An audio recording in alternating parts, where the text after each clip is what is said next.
Assalamualaikum warahmatullahi wabarakatuh. Waalaikumsalam warahmatullahi wabarakatuh. Pemirsa, pada kesempatan ini saya bertemu dengan Bapak Sutarno. Yeah. Assalamualaikum Bapak. Waalaikumsalam warahmatullahi Pak Sutarno ini Kepala Dinas Pariwisata, Budaya dan Olahraga di Kota Pekalongan. Dan dengan Pak Nur Slamet. Assalamualaikum Pak Nur. Pak Nur Slamet ini Kabid Pariwisata di Dinas Pariwisata, Budaya dan Olahraga di Kota Pekalongan. Ya. Pada kesempatan ini saya ingin berdiskusi dengan Pak Tarno, dengan Pak Slamet tentang kondisi pariwisata di Kota Pekalongan, Pak. Terutama di masa pandemi ini. Ya. Nampaknya tidak ramai seperti sebelum pandemi ya, Pak. Ya? Betul. Ya. Bapak bisa dijelaskan, Pak, sejak Maret kemudian sampai sekarang Desember ini, kondisi pariwisata yang ada di Kota Pekalongan ini seperti apa, Pak? Ya, terima kasih. Kondisi pariwisata di masa awal pandemi, ini memang sekitar bulan Maret itu kan timbul pandemi COVID. Untuk antisipasi penularan dan sebagainya, kita tutup sementara pariwisata. Kemudian di bulan Juli ini ada instruksi new normal. Ini mulai kita buka berangsur-angsur. Namun dalam kami buka tersebut, ini kami menerapkan protokol kesehatan secara ketat. Baik. Bentuknya seperti apa, Pak? Pengunjung harus pakai masker atau gimana, Pak? Jadi begini, pengunjung harus pakai masker, jaga jarak, terus saat masuk ke objek wisata ini juga diukur suhu tubuhnya dengan termogan. Kemudian disediakan juga tempat cuci tangan dengan sabun. Gitu. Kalau tidak pakai masker dan suhu tubuh melebihi 37 disuruh pulang ya, Pak ya? Kita tolak, harus pulang. Harus tegas seperti itu. Harus tegas, ya. Dan pengunjung ini mau mengikuti aturan tersebut ya, Pak ya? Ya tentunya harus ini karena wajib demi kesehatan ya, demi kesehatan bersama. Betul. Tapi kalau dievaluasi secara jumlah kunjungan, Pak, antara sebelum pandemi dan sesudah pandemi ini ada perbedaan nggak, Pak? Ya tentunya sangat berbeda sekali ya. Betul. Karena adanya pandemi COVID ini kan orang takut untuk keluar dan sebagainya. Betul. Namun kami juga mempertimbangkan biar ada keseimbangan antara ekonomi dan kesehatan. Betul. Kita buka cara berangsur-angsur mulai new normal itu bulan Juli. Kemudian ya sedikit demi sedikit sudah ada wisatawan yang datang. Ya karena kenapa kalau wisata nggak dibuka ini karena dampak pariwisata itu sangat multiplier effect gitu. Ya. Karena kenapa? Kalau pariwisata ditutup, nggak ada orang datang ke Pekalongan. Dampaknya apa? Yang bergerak di bidang penginapan, hotel, kuliner, oleh-oleh. Kena dampaknya ya, Pak? Kena dampaknya semua. Betul. Dan kalau pengalaman saya ketika terlalu lama di rumah, ini emosi juga menjadi tidak stabil, Pak. Betul sekali. Tidak bahagia gitu. Dan katanya. Ini kan orang harus bahagia. Mereka dengan wisata, tapi tidak melupakan protokol kesehatan. Nah, dengan wisata itu juga dapat menimbulkan imun pada dirinya. Ya, jadi memang cari jalan tengah selama ini ya, Pak ya. Ya. Baik, Pak Nur yang menangani langsung pariwisata. Ada berapa objek wisata di Kota Pekalongan dan okupansi sebelum COVID-19 itu ada berapa dan sesudah ini ada berapa? Terima kasih. Untuk objek wisata yang ditangani oleh pemerintah Kota Pekalongan, dalam hal ini ditangani oleh Dinpas Kota Pekalongan, kita punya Pekalongan Mangrove Park atau Pusat Informasi Mangrove. Kemudian kita juga punya Pantai Selamaran. Kemudian kita juga punya Museum Batik. Satu lagi sebenarnya kita punya objek wisata Pasir Kencana, tapi tahun ini kita tutup karena masih ada pembangunan dari Kementerian PUPR, yaitu pembangunan Taman Wisata Laut Kota Pekalongan di objek wisata Pasir Kencana. Yang wisata air yang dengan anggaran yang cukup signifikan. Pagu anggaran 60 miliar kemarin dari pelaksanaan lelang itu, pagu kontrak itu sekitar 48 miliar. Harapannya nanti kalau tahun depan itu sudah jadi, Kota Pekalongan bisa memiliki objek wisata yang cukup representatif minimal di tingkat Jawa Tengah. Untuk okupansi memang yang dikelola oleh pemerintah Kota Pekalongan turun signifikan dengan adanya pandemi COVID ini, karena mulai bulan Maret, April, Mei, Juni itu kita tutup, kemudian setelah new normal kita buka kembali setelah bulan Juli. Harapan kami di pandemi ini kita juga walaupun pengunjung turun, tapi kita untuk pembangunan Sarpras tetap kita lakukan, seperti di Pantai Selamaran tahun ini kita bangun Sarpras pariwisata, itu ada gedung TIC, pedestrian, kamar mandi, toilet, kemudian menara pandang. Di sana juga kita ada plaza kuliner. Harapan kami nanti ke depan bisa cukup representatif untuk dikunjungi, walaupun belum maksimal. Mungkin seperti itu dari kami. Kalau yang datang ke Kota Pekalongan itu biasanya yang ke objek wisata di Kota Pekalongan dari mana saja, Pak? Kalau di kita, objek wisata kita memang masih di wisata nasional ya, atau wisata regional. Itu untuk wisatawan mancanegara itu baru berkunjung ke Museum Batik. Kalau di Pantai Selamaran, Pekalongan Mangrove itu baru wisatawan lokal dan regional. Memang sekitar Kota Pekalongan, kemudian dari Jawa Barat dan Jawa Tengah sebelah timur itu sudah datang ke Pekalongan. Memang untuk wisatawan asing belum. Dulu kalau nggak salah ada Kliwonan Show dan macam-macam, otomatis yang seperti itu tutup ya Pak ya?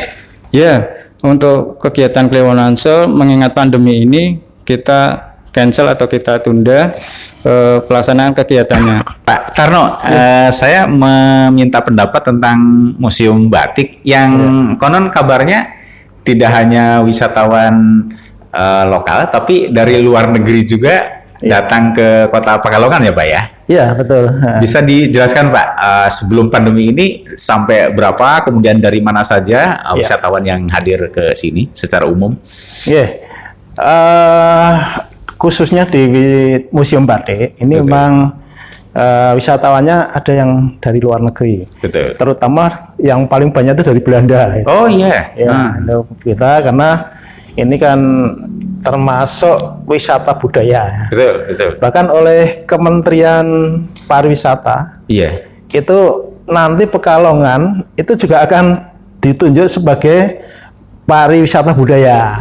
Oh, dalam bidang apa, wisata nasional itu nanti dipromosikan sebagai Kota Pekalongan sebagai wisata budaya. Di Jawa Tengah itu ada Solo, betul. Pekalongan, dan dekatnya yaitu Jogja. Ya. Dan batiknya mungkin yang dipromosikan ya Pak ya? Betul, batiknya dan budayanya, budaya batik itu. Budaya batiknya. Betul, ya. Bapak bisa dijelaskan lebih detail Pak? Kalau batik kan tampilan akhir dari produk budaya yang kita pakai ya Pak. Iya. Secara detail ini kalau budaya batik ini dari hulu ke hilir ini apa saja Pak? Jadi pertama dari segi budaya kan itu merupakan kegiatan turun-temurun dari nenek moyang gitu ya. Betul. Dan kedua ini kalau di Museum Batik ini yang menarik itu ada workshopnya. Pengunjung nanti masuk museum, lihat ruang pamer, ada 3 ruang pamer, kemudian masuk ke workshop, mereka mau praktek membatik dipersilahkan. Orang luar negeri ini banget, seneng banget ya Pak? Seneng banget seperti itu, justru yang paling menarik itu. Karena ada pengalaman secara langsung ya Pak? Dan hasil mereka latihan itu dia akan dibawa pulang, boleh dibawa pulang. Oh, dibawa pulang. Iya. Dia bisa cerita kepada keluarganya ya Pak. Iya. Yang menarik di situ. Betul. Di samping itu ada pameran-pameran batik di ruang pamer itu yang batik Nusantara dari batik masa ke masa itu juga disajikan di sana. Ya. Kalau biasanya orang asing itu suka kepada batik ini, dia concernnya ke soal apanya Pak? Apakah coraknya, apa sejarahnya, apa cerita di balik batik itu? Ya, kalau orang asing itu biasanya cenderungannya ke sejarahnya. Oh iya, baik. Jadi ternyata membuat batik itu nggak mudah, begitu telaten, sampai kan batik itu ada berbulan-bulan, bisa kan ada satu tahun juga ada. Betul. Itu yang menjadi menarik. Iya. Ketelatenannya orang-orang pembatik itu. Betul. Ya. Jadi mereka melihat dari batik ini ada kekuatan karakter gitu ya Pak ya. Ya. Sabar di dalam membuat. Betul. Kemudian Kreativitasnya membuat corak yang bermacam-macam gitu ya Pak ya. Iya. Betul. Mereka memandang dan menilai budaya batik dan produk batik ini dengan value yang tinggi nggak Pak? Misalkan begini, wah ini harganya memang mahal. Mereka ini pernah membeli dengan harga yang cukup mahal tetapi tidak melakukan tawar-menawar, atau seperti apa perlakuan mereka kepada harga batik yang dari luar negeri itu? Wisatawan terutama yang dari luar, Betul. itu memang mereka sangat menghargai value-nya ini ya. Betul. Ketelatenannya, hasil karyanya, dan keberanian coraknya. Betul. Dan mereka menghargai jerih payah intinya. Iya. Jadi dalam hal membeli ini sudah tidak berpikir mahal atau enggak. Betul. Mereka akan berpikir seperti Karena itu. cocok dengan usaha yang dilakukan ya Pak ya. Betul, ya. Betul. Ya. Jadi mereka betul-betul apresiatif banget gitu ya. Betul, ya. Baik, saya ke Pak Nur. Pak Nur, rencana tahun depan walaupun kondisi seperti ini tetap harus berjalan ya Pak ya. Mungkin sudah ada beberapa catatan yang akan dilakukan Pak Nur. Ya, terima kasih. Mungkin yang pertama kita perbaikan ke sarana dan prasarana di objek wisata. Yang pertama mungkin di Pekalongan Mangrove Park. Memang kondisi sekarang dengan adanya penurunan tanah di Kota Pekalongan dan kenaikan paras muka air laut, jalan akses ke Pekalongan Mangrove Park itu sekarang hampir setiap hari tergenang ya. Ya, kita sudah mengusulkan di APBD tahun 2021 untuk bisa dibangun jalan akses. Paling tidak kita tinggikan mungkin sekitar 50 cm untuk bisa jalan akses tersebut tiap hari bisa dilalui oleh wisatawan, mengantisipasi tingginya rob di Kota Pekalongan. Kemudian kita juga menganggarkan untuk perbaikan railing itu di jogging track Pekalongan Mangrove Park yang saat ini banyak mengalami kerusakan. Kemudian di Pantai Selamaran ini karena tahun ini sudah dibangun, mungkin tahun depan kita mencoba untuk bisa mengusulkan jalan lingkungan di objek wisata Pantai Selamaran juga. Jalan lingkungan ini bentuk seperti apa? Jalan lingkungan itu jalan di dalam lokasi objek wisata Pantai Selamaran ya. Diperbaiki ya. Iya, karena kita sekarang sudah membuat pedestrian di sana, kemudian plaza itu memang sudah kita tinggikan, tapi jalan lingkungan di situ belum kita tinggikan, jadi perlu kita tinggikan juga untuk kenyamanan wisata yang berkunjung ke Pantai Selamaran. Dan alhamdulillah di Pantai Selamaran ini sekarang hampir tiap hari itu wisatawan pemancing, Pak. Oh, mancing. Iya, sekarang hampir tiap hari itu pemancing di sana itu banyak. Mereka maksud tetap beli tiket ya Pak? Iya, kalau pemancing mereka tetap bayar tiket. Masalah gitu ya. Iya. Jadi hampir setiap hari kalau gelombang tidak tinggi atau air itu tenang, itu hampir tiap hari di sana sudah dikunjungi oleh para pemancing itu atau orang yang hobi memancing di Kota Pekalongan dan sekitarnya. Mungkin sambil berimajinasi ya. Iya. Ya, karena lingkungan di sana untuk memancing itu asri Pak. Karena di sana banyak pohon cemara dan lingkungan di sana mungkin tidak begitu panas untuk bagi para pemancing. Ya. Kalau mangrove park ini rata-rata yang datang selain menikmati alat ini, ada nggak yang pelajari sesuatu dari mangrove park ini Pak? Oh iya, kalau wisatawan di kita selain menikmati mangrove itu mereka biasanya sewa kapal untuk bisa berkeliling di perairan di sekitar mangrove. Ya, jadi kita walaupun ada rob itu menjadi berkah bagi kita bisa menunjukkan wisatawan untuk bisa menikmati daerah sekitar mangrove tersebut atau perairan di sekitar mangrove tersebut. Kemudian kalau wisatawan asing itu atau peneliti Pak, peneliti asing itu justru yang banyak belajar tentang mangrove tersebut, jenis-jenis mangrove dan lain sebagainya. Pak Tarno, antara Kota Pekalongan dengan Kabupaten Pekalongan sebetulnya kan saling dekat ya Pak ya? Iya, betul. Dan kenyataannya hotel-hotel itu lebih banyak di Kota Pekalongan Pak. Pak, ke depan mungkin nggak Pak? Ini lagi berandai-andai membuat kolaborasi pariwisata di Kota Pekalongan, di Kabupaten Pekalongan, Kabupaten Batang. Kan kalaupun misalkan mereka datang ke Kabupaten Pekalongan atau Kabupaten Batang, nginepnya kan di Kota Pekalongan Pak. Iya. Menurut Bapak bagaimana Pak? Gini, memang itu obsesi saya. Setuju sekali kita antar daerah itu tidak bisa ego masing-masing, Betul. harus saling kolaborasi. Jadi kami sangat senang sekali, bahkan nanti kita anjurkan wisata itu paket ya, paket. Oh iya. Paket. Betul. Namun kalau nginep di Pekalongan karena biasa di Pekalongan. Karena emang representatif ya Pak ya. Iya. Jumlah hotel cukup banyak. Nanti wisata di Kabupaten Batang, Betul. di Kabupaten Pekalongan karena alam semua ya, punya Betul, gunung dan betul. sebagainya. Kalau kita masih punya laut, Betul. punya museum, Betul. bahkan nanti ke depan ada pantai Wisata yang air dibangun gitu ya. secara representatif. Betul. Itu nanti kita akan sering mengadakan FGD ya nanti Betul. harapannya suatu paket Iya. wisata di kabupaten, wisata di kota, wisata di Kabupaten Batang. Namun nanti nginepnya kulinernya di Pekalongan. Betul, Pak. Iya. Iya. Ya. Sempat ada pembicaraan tidak resmi Pak dengan kabupaten dengan Pekalongan dengan Kabupaten Batang Pak. Mungkin obrol-obrol gimana seperti yang diinginkan itu Pak.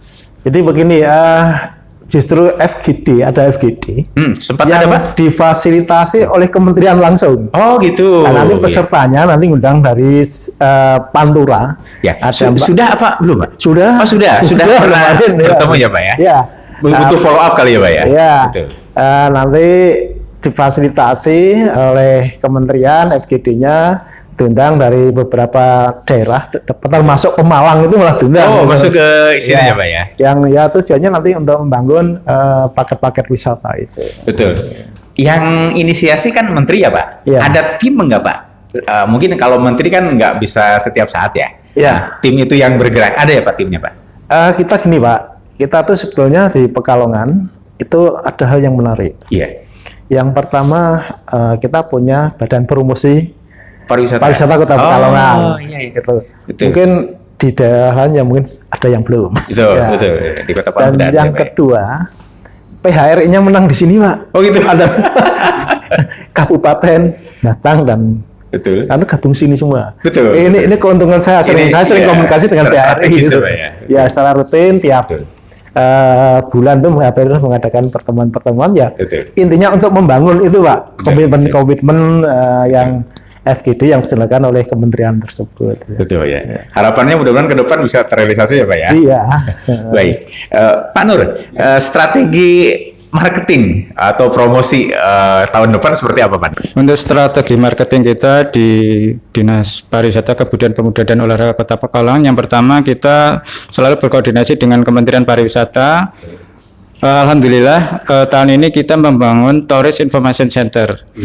Dengan adanya Tourist Information Center yang dibangun dan dibiayai dengan dana alokasi khusus pariwisata ini dari Kementerian Pariwisata tahun 2021 memberikan semacam stimulan anggaran untuk membuat web Tourist Information Center. Jadi kita promosikan melalui web tersebut dengan dibantu oleh Kementerian Pariwisata. Kemudian kita juga dibantu nanti untuk pembuatan video terkait pariwisata untuk marketing di media sosial. Kemudian kita dibantu juga nanti untuk leaflet atau cetak peta pariwisata. Jadi kami selalu berkoordinasi atau berkomunikasi dengan Kementerian Pariwisata agar bisa dibantu untuk melakukan promosi terkait dengan wisata di Kota Pekalongan. Selain tersebut kita akan punya gedung TIC sekarang di Pantai Selamaran, nanti kita optimalkan Pak di sana. Walaupun secara idealnya mungkin ada TIC tingkat kota mungkin yang lokasinya strategis di tingkat kota, tapi sementara ini karena kita punyanya di TIC di Pantai Selamaran, kita pun optimalkan yang ada dulu. Kemudian kita juga berencana tahun kemarin kita sudah membuat kalender event. Walaupun untuk tahun 2020 ini mengalami kendala dengan adanya COVID, semoga tahun depan mungkin sudah bisa berjalan event-event itu. Jadi kita bisa punya kalender event. Kemudian kita juga sudah menganggarkan untuk promosi pariwisata itu dengan melaksanakan atau mengikuti pameran, Pak. Ya, pameran itu kita sudah anggarkan, mudah-mudahan pertengahan tahun 2021 sudah bisa dilakukan event-event pameran tersebut. Kemudian jika juga tidak hanya bidang pariwisata, di kebudayaan, bidang kebudayaan dan olahraga, mereka juga sudah mulai membuat konten-konten untuk promosi kebudayaan dan olahraga. Jadi kita kolaborasi Pak, tidak hanya bidang pariwisata, tapi kita juga kolaborasi dengan bidang kebudayaan, bidang olahraga dan juga termasuk dengan Kominfo Kota Pekalongan. Baik, Pak Sutarno, terima kasih Bapak sudah menyempatkan waktu untuk berdiskusi. Pak Nur Slamet juga terima kasih. Pemirsa, demikian perbincangan kami dengan Pak Sutarno dan Pak Nur Slamet. Mudah-mudahan pariwisata di Kota Pekalongan di masa akan datang bisa lebih baik. Terima kasih atas perhatiannya. Assalamualaikum warahmatullahi wabarakatuh. Waalaikumsalam.